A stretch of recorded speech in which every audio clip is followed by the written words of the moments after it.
अस्सलाम वालेकुम गाइस। तो आज हम पढ़ने जा रहे हैं लोकल एंड ग्लोबल वेरिएबल्स। तो सबसे पहले आपको ये पता होना चाहिए कि लोकल एंड ग्लोबल वेरिएबल्स क्या होते हैं। उसके बाद इसकी एग्जांपल आपको पता होना चाहिए और उसके बाद इसको कोड कैसे करते हैं आपको ये पता होना चाहिए। तो ये हम तीनों चीज़ें इस लेक्चर में देखने वाले हैं। तो सबसे पहले हम इसकी डेफिनेशन देखते हैं कि लोकल वेरिएबल क्या होते हैं और उसके बाद हम देखेंगे कि ग्लोबल वेरिएबल्स क्या होते हैं। अब जब हम लोकल वेरिएबल की डेफिनेशन देखते हैं, a local variable is defined inside a function and is not accessible outside the function। मैं पॉइंटर लेता हूँ और आपको याद समझाता हूँ। अब जो हमारे पास लोकल वेरिएबल होते हैं ना, वो क्या करते हैं कि इनसाइड द फंक्शन डिफाइन होते हैं और सिर्फ फंक्शन के अंदर ही एक्सेसिबल होते हैं। मतलब कि बाहर का कोई भी फंक्शन जो है वो उन्हें एक्सेस नहीं कर सकता। क्या होते हैं लोकल वेरिएबल कि फंक्शन के अंदर ही हम उनको डिफाइन करते हैं और वो फंक्शन के अंदर ही एक्सेसिबल होते हैं, फंक्शन से बाहर वो एक्सेसिबल नहीं हो सकते। अब कैसे नहीं हो सकते ये हम अभी जाके आगे देखेंगे। अब ग्लोबल वेरिएबल को देखते हैं। A global variable is defined outside and all function and it's accessible to all function in its scope। अब देखें, जो हमारे पास ग्लोबल वेरिएबल्स होते हैं ना, ये फंक्शन से बाहर डिफाइन होते हैं और क्या होता है कि हर फंक्शन जो है वो इसको एक्सेस कर सकता है। लोकल वेरिएबल्स क्या होते हैं कि कोई भी एक्सेस नहीं कर सकता, मतलब फंक्शन के अंदर ही सिर्फ लिमिटेड होते हैं। और ग्लोबल क्या होते हैं कि जो पूरे प्रोग्राम के फंक्शन हैं उनको यूज़ कर सकते हैं। अब आगे हम देखते हैं इनकी लाइफ टाइम कि ग्लोबल वेरिएबल की लाइफ टाइम कितनी होती है और लोकल वेरिएबल की लाइफ टाइम कितनी होती है। सबसे पहले हम लोकल की देखते हैं। A function local variable exist only while the function is executing. अब लोकल वेरिएबल तब तक एग्जिस्ट करेंगे जब तक फंक्शन एग्जीक्यूट हो रहा है। जैसे ही फंक्शन का काम खत्म हुआ, लोकल वेरिएबल एग्जिस्ट नहीं करेंगे। एग्जिस्ट तो करेंगे लेकिन एग्जीक्यूट नहीं होंगे। एग्जीक्यूट कौन से होंगे? ग्लोबल होंगे, या जो नया फंक्शन एग्जीक्यूट हो रहा होगा ना उसके वेरिएबल ही एग्जीक्यूट होंगे। और ग्लोबल वेरिएबल में क्या होता है? A global variable exist all time when the program is execute. Global variable जब प्रोग्राम एग्जीक्यूट हो रहा है तो एग्जिस्ट करते हैं, ऑल टाइम एग्जिस्ट करते हैं, हर फंक्शन के लिए एग्जिस्ट करते हैं। इन पर कोई रिस्ट्रिक्शन नहीं है, ये हर फंक्शन के लिए होते हैं। लेकिन एक बात आपने याद रखनी है, अगर किसी भी जो है ना फंक्शन के अंदर लोकल वेरिएबल भी है और ग्लोबल भी है और दोनों का नेम सेम है, ठीक है, दोबारा बात सुने, अगर किसी फंक्शन के अंदर लोकल भी है और ग्लोबल तो फिर है ही ना, वो फंक्शन एक्सेस कर रहा है, और लोकल भी है उसके अंदर और उनका नाम सेम है, तो हम अगर प्रिंट करवाएंगे तो वो किसको प्रायोरिटी देगा? लोकल वाले को देगा, वो ग्लोबल वाले को प्रायोरिटी नहीं देगा। अभी हम मतलब देखेंगे ये किस तरह होता है। अभी आपको पता चल गया होगा कि लाइफ टाइम क्या होती है। जो लोकल वेरिएबल होते हैं हमारे पास, ये फंक्शन के अंदर स्पेसिफिक होते हैं, ठीक है, ये फंक्शन के अंदर स्पेसिफिक होते हैं। और हमारे पास जो ग्लोबल वेरिएबल होते हैं ये कोई स्पेसिफिक नहीं होते, ये हर फंक्शन के लिए एक्सेसिबल होते हैं। अब हम कोड करके इसको मजीद समझते हैं। वैसे तो मैंने विजुअल स्टूडियो को ओपन कर लिया और सबसे पहले मैं इधर कोड लिखता हूँ अपना। अच्छा गाइस, तो देखिए मैं थोड़ा जूम कर देता हूँ ताकि आपको ना समझ आ जाए। अब सबसे पहले मैं ना पुराना काम करता हूँ जो हमने पिछले लेक्चर में भी किया था कि एक सम का फंक्शन बना लेता हूँ और मैं क्या करता हूँ उसमें दो आर्गूमेंट पास कर देता हूँ। Let's suppose A and B कर लेते हैं, ठीक है। और उसके बाद मैं क्या करता हूँ, मैं सी आउट करवा देता हूँ दी सम ऑफ नंबर्स इज, तो इनका सम हमारे पास क्या आ जाएगा? ए प्लस बी, ठीक है। अब ये जो बात है ना ये आपने ध्यान से समझनी है, ये थोड़ा कॉन्सेप्ट है लोकल और ग्लोबल वेरिएबल का, इधर मैंने समझाना है आपको। तो ये जो है ना आपने फुल फोकस से समझनी है। इंट num1, और मैं क्या करता हूँ num1 की ना मैं वैल्यू इधर ही साइन कर देता हूँ, मैं कर देता हूँ 10, और num2 की मैं वैल्यू कर देता हूँ 20, और मैं क्या करता हूँ सम के फंक्शन को कॉल करता हूँ num1, और यहाँ पे मैं लिखता हूँ num2, ठीक है। अब मैंने क्या किया है, मैंने फंक्शन को कॉल किया है। अब क्या होगा कि फंक्शन एग्जीक्यूट होगा हमारे पास। देखें मैं प्रोग्राम को रन करता हूँ और हमारे पास ये एरर दे रहा है, वो कह रहा है कि ऑलरेडी एग्जिस्ट। तो वो एरर क्यों दे रहा है कि मैंने मेन के स्पेलिंग में थोड़ी मिस्टेक कर दी थी, तो अब वो एरर नहीं देगा। अब देखिए इसका सम क्या आ गया, हमारे पास 30 आ गया। ठीक है, यहाँ तक तो आप कह रहे होंगे कि भाई हमें तो यहाँ तक ग्लोबल और लोकल की समझ नहीं आई, लेकिन अब जो है ना मैं आपको समझाने जा रहा हूँ लोकल एंड ग्लोबल वेरिएबल। अब देखें यहाँ पे मैं ना एक चीज़ लिखता हूँ, उसमें दो कॉन्सेप्ट आपको क्लियर होंगे। अब मैं लिखता हूँ num1 इक्वल्स टू, मैं लिख देता हूँ 50। num1 को मैं वैल्यू दे देता हूँ 50। ये मैंने एक वेरिएबल बनाया। अब आप मुझे सबसे पहले तो कमेंट में ये बताएं कि ये मैंने लोकल बनाया है या ग्लोबल बनाया है। ये मैंने क्या बनाया है, ग्लोबल वेरिएबल। अब ग्लोबल वेरिएबल मैंने बना दिया ना, इसका मतलब है ये सम फंक्शन के लिए भी जो है वो एग्जिस्ट करता है और मेन फंक्शन के लिए भी एग्जिस्ट करता है। अब देखें मैं क्या करता हूँ, मैं इधर एक स्टेटमेंट लिखता हूँ सी आउट, और मैं लिखता हूँ दी वैल्यू ऑफ num1 इज, और यहाँ पे ना मैं num1 को प्रिंट करवा देता हूँ। अब num1 हमारे पास क्या है, ग्लोबल है। मैंने कहा कि ये जो है ना हमारे पास तमाम फंक्शंस के लिए एग्जिस्ट करता है। अब मैं क्या करता हूँ, मैं इसको यहाँ भी पेस्ट कर देता हूँ और यहाँ पे मैंने पेस्ट कर दिया। ठीक है, अब देखिए यहाँ पे भी मैं num1 की वैल्यू सेम स्टेटमेंट मैंने यहाँ पे प्रिंट की है। ठीक है, अब मैं प्रोग्राम को रन करता हूँ और आपको ना मैं कुछ बताता हूँ। अब देखें जब मैंने ऊपर वाले में किया ना, ये देखो ये यहाँ पे, अब देखिए जब मैंने सम फंक्शन में num1 की वैल्यू प्रिंट की है ना, तो हमारे पास num1 की वैल्यू आई है 50। लेकिन जब मैंने क्या किया है, मैंने मेन फंक्शन में num1 की वैल्यू प्रिंट किया तो उसकी वैल्यू हमारे पास क्या आई है, 10।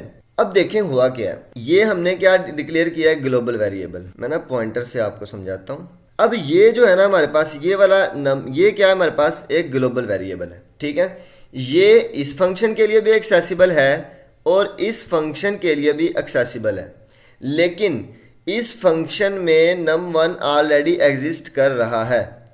मैंने आपको बताया था कि जब फंक्शन के अंदर वही नाम का वेरिएबल एग्जिस्ट कर रहा होगा मेन फंक्शन के अंदर या किसी भी फंक्शन के अंदर, तो वो अपने वेरिएबल को प्रायोरिटी देगा, वो दूसरे वेरिएबल को प्रायोरिटी नहीं देगा। मतलब वो ग्लोबल को प्रायोरिटी नहीं दे सकता। यहाँ पे 50 नहीं आ सकता, यहाँ पे क्या आएगा हमारे पास, num1 जो है ना उसकी वैल्यू क्या आएगी, 10 आएगी। 10 क्यों आएगी, क्योंकि वो प्रायोरिटी किसको देगा, जो वेरिएबल उस फंक्शन के अंदर डिफाइन है, वो उसको प्रायोरिटी नहीं देगा कि इसको प्रायोरिटी दे। ठीक है, अब देखो, अब अगर मैं एक और काम करता हूँ, यहाँ पे एक और मैं छोटा सा ना कॉन्सेप्ट आपको बताता हूँ। अब मैं क्या करता हूँ, मैं यहाँ पे इंट लगा के और मैं क्या कर देता हूँ, मैं ना num1 को यहाँ से ख़त्म कर देता हूँ। अब देखें, अब num1 की वैल्यू यहाँ पे नहीं है हमारे पास। इस फंक्शन के अंदर num1 की आपको कहीं पे वैल्यू नज़र आ रही है, नहीं आ रही, क्योंकि num1 को तो हमने कमेंट कर दिया। लेकिन यहाँ पे देखें कि हमारे पास एरर नहीं आ रहा। क्यों नहीं अब एरर आ रहा, क्योंकि ये जो फंक्शन है ना, ये क्या करेगा, ये कहेगा कि भाई आपके पास num1 की वैल्यू नहीं है, तो ठीक है कोई मसला नहीं। ये क्या करेगा, ये जो ग्लोबली num1 है इसको एक्सेस कर लेगा। अब इसकी मौजूदगी में, इस num1 की मौजूदगी में, 10 वाले की मौजूदगी में क्या कर रहा था, 10 को एक्सेस कर रहा था। लेकिन अगर 10 1 नहीं है तो ये क्या करेगा, ये 50 को एक्सेस कर लेगा। नेम तो वही है ना, अगर हम नेम चेंज कर देंगे फिर जो है वो डिफरेंस आ सकता है, यहाँ पे एरर ज़रूर आएगा। ठीक है, अब देखिए अब ना मैं प्रोग्राम को रन करता हूँ दोबारा से। अब देखें वैल्यू क्या आ रही है। पिछली दफ़ा की आउटपुट भी अपने सामने रखें और इस दफ़ा की आउटपुट भी अपने सामने रखें। ठीक है, अब देखिए हमारे पास num1 की वैल्यू क्या आ रही है, इधर 50 और इधर भी 50। लेकिन पहले क्या आ रही थी, नीचे वाले में 10 आ रही थी। ठीक है, और ऊपर वाले में क्या आ रही थी, 50 आ रही थी। लेकिन अब दोनों में 50 है। क्यों, क्योंकि ये जो है ना हमारे पास मेन फंक्शन, अब ये भी किसकी वैल्यू को एक्सेस कर रहा है, ग्लोबल वेरिएबल को। ये जो सम का फंक्शन है ये भी किसको एक्सेस कर रहा है, ग्लोबल वेरिएबल को। अब यहाँ पे जो है ना एक क्वेश्चन ये पैदा होता है कि ग्लोबल वेरिएबल अच्छे होते हैं या लोकल वेरिएबल। आपका क्या ख्याल है, ये आपने कमेंट में लाजमी लिखना है। ठीक है, उम्मीद है कि आपने कमेंट में तो लिख दिया होगा, लेकिन मैं आपको बताता हूँ कि इनमें से बेहतर कौन है। इनमें से जो बेहतर होते हैं ना वो क्या होते हैं कि हमारे पास लोकल वेरिएबल। अब लोकल वेरिएबल क्यों होते हैं, आप कहेंगे कि ग्लोबल वेरिएबल तो हम एक दफ़ा डिफाइन कर लें, उसके बाद हम हर जगह पे यूज़ कर सकते हैं। अब मान लें कि हमें चेंज करना पड़ेगा कहीं पे। अगर मैं करता हूँ, मैं यहाँ पे ना एक और फंक्शन बनाता हूँ, मैं इसको कॉपी करके और मैं ना इधर पेस्ट करके और मैं इसका नाम चेंज करके मैं क्या रख देता हूँ, सब्ट्रैक्ट रख देता हूँ। और यहाँ पे मैं क्या कर देता हूँ, इनको माइनस, और यहाँ पे मैं सब्ट्रैक्ट के फंक्शन को कॉल कर देता हूँ num1 और मैं करता हूँ num2।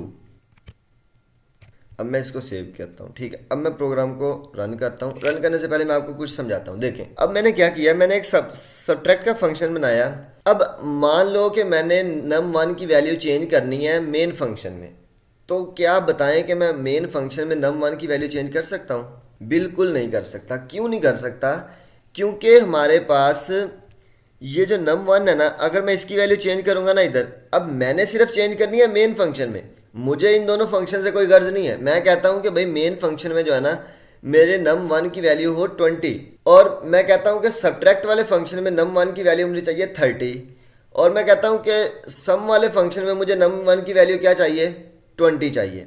लेकिन ऐसे मैं कर नहीं सकता। क्यों? क्योंकि मैंने num1 को तो ग्लोबल रखा हुआ है। अगर मैं num1 की वैल्यू यहाँ पे 20 कर देता हूँ, वो तो हर जगह पे 20 हो जाएगी, लेकिन हमें कहाँ पे चाहिए? हमें तो एक एक फंक्शन में चाहिए ना, हमें सब में डिफरेंट वैल्यू चाहिए। अब देखें, अब यहाँ वो हर जगह पे 20 हो गई है वैल्यू, सब्ट्रैक्ट वाले फंक्शन में भी 20 हो गई, जो है हमने सम वाला फंक्शन बनाया उस पर भी 20 हो गई। अब इस एरर को दूर करने के लिए, इस डिफ़िकल्टी को दूर करने के लिए हम क्या करते हैं कि हम वेरिएबल्स को लोकल रखते हैं। लोकल वेरिएबल क्या होता है कि हम यहाँ पे चेंज कर सकते। अब देखो यहाँ पे मैं चेंज अपनी मर्जी से मैंने num1 की वैल्यू चेंज कर दी। अब ये num1 की वैल्यू क्या आएगी, मतलब 10 आएगी यहाँ पे, ठीक है। और यहाँ पे num1 की वैल्यू, इन दोनों फंक्शन में num1 की वैल्यू क्या आएगी, 20 आएगी, और इस फंक्शन में num1 की वैल्यू क्या आएगी, मेन फंक्शन में हमारे पास 10 आएगी। तो आज के लिए इतना ही था। तो मैं आपको एक ओवरव्यू दे देता हूँ। सबसे पहले हमने क्या किया था कि एक हमने ग्लोबल वेरिएबल बनाया, उसके बाद मैंने क्या किया, एक सम का फंक्शन बनाया, उसके बाद मैंने क्या किया, एक सब्ट्रैक्ट का फंक्शन बनाया, ठीक है। फंक्शन बनाने के बाद मैंने क्या किया कि मैंने जो ग्लोबल वेरिएबल बनाया था ना, उनको इन दोनों फंक्शन में एक्सेस किया। जब इन दोनों फंक्शन में एक्सेस किया तो ग्लोबल वेरिएबल एक्सेस हो गया। लेकिन जब मैंने इस फंक्शन में वही वैल्यू लिखी, वही स्टेटमेंट मैंने ये वाली स्टेटमेंट इस फंक्शन में लिखी, तो इसने ग्लोबल को नहीं किया, बल्कि इसने किसको एक्सेस किया है, लोकल वेरिएबल को किया है। इसकी आउटपुट क्या आ रही थी, 10 आ रही थी। थोड़ा सा पीछे करके देखें, इसकी आउटपुट कितनी थी, 10 थी। इसने क्या किया, इसने इस नम को एक्सेस किया। क्यों? क्योंकि ये इसका लोकल वेरिएबल है। अगर हमारे पास दोनों होंगे, दो ऑप्शन होंगे ना कि लोकल और ग्लोबल, हम क्या कहेंगे फंक्शन को, हाँ भाई लोकल या ग्लोबल, तो वो कहेगा भाई लोकल, ठीक है। वो ये नहीं कहेगा कि मुझे ग्लोबल। अगर वो कहेगा हाँ, अगर आपके पास लोकल वेरिएबल नहीं है ना, तो फिर मुझे ग्लोबल दे दो, ठीक है।